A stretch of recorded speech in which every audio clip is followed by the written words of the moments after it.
Okay, here's a story about a shift that I had that led me to more action and caused me to change the way that I look at things. So before, I used to think that it was very hard for people to change, especially if they held on to some kind of racist or hateful ideology. And there are several reasons why I believe this. One was because the data shows that when you rationally argue with such people, they just double down their beliefs and they get more entrenched in their view, and it becomes even harder to have a conversation because they feel attacked and they feel defensive, and that defensiveness causes them to just clamp down on wherever they're at. And the second reason is because of my studies of developmental psychology and theory, in which if someone believes something like that, it's probably an automatic product of their stage of development or level of consciousness or something like that. And that's not something I can really talk to or shift in any kind of meaningful way. Then I had a couple, I think it was last year, I had an old college buddy of mine call me up and we went to hang out. And this guy, he's about 25 years old, and he actually identifies as being alt-right and is a fan of Donald Trump. So we went out to dinner and we're talking story, and it was revealed in the conversation that he actually has a lot of hatred and anger towards the gay community, specifically gay and transgender people.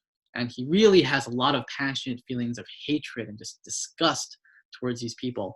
And so I was like, that's interesting. Let's put that under the microscope and see what's going on there. So we talked for about an hour and a half to try to get down to what this was really about. And I still remember the moment where I felt like we hit gold. We kind of cracked open a nut.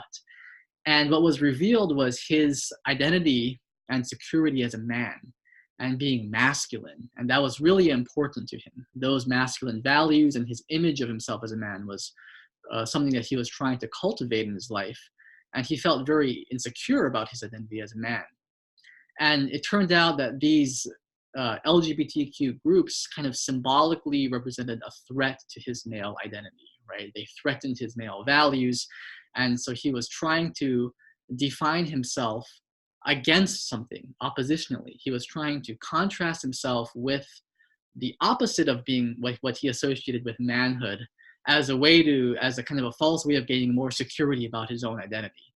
And this is something that I understand because I think we all do this at times in life. And I remember when I saw him become aware of that, right? He was able to tease apart his feelings of disgust and hatred from the value and identity of a man and what that meant to him. That was a huge breakthrough and revelation for him. He called me about 2 to 3 weeks later and said, "Thank you so much, Ryan. That conversation was life-changing. Almost all of my negative feelings instantly went away after that discussion."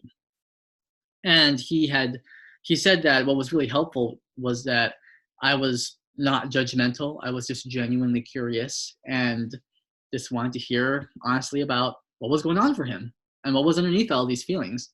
And he said he was so excoriated and reprimanded and lambasted by the Portland social justice crowd that he got even more bitter and more defensive, and that talking to me allowed him to be more vulnerable and kind of open up. So that was a big learning for myself.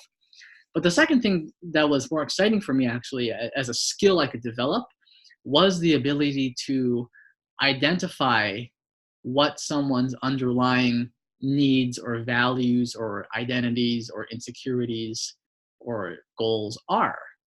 And to recognize that that is actually what's funding their attachment to an ideology or to their negative feelings and emotions. And a lot of times people don't even know what the underlying thing is unless they feel safe to start talking about them, sharing them, and then having that light bulb moment of saying, oh, it turns out that that's actually what the underlying driver was. It really was my desire to be a man, or for respect, or for a better relationship, or for safety. I just didn't know that that was the underlying thing. So after that, I went to mediation and conflict management to try to gain the skills to work with this, to work with people like this, and to do this even more. And I stopped becoming afraid of having difficult conversations, especially about these kind of inflammatory and controversial issues.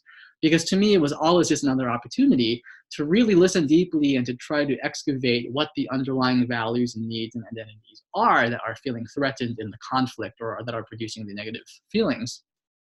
So I'll just close by saying, to make it clear that I wasn't trying to change his mind, and that when I do talk to these people, I'm not trying to change their mind. I'm just really interested in where they're coming from and what's important to them.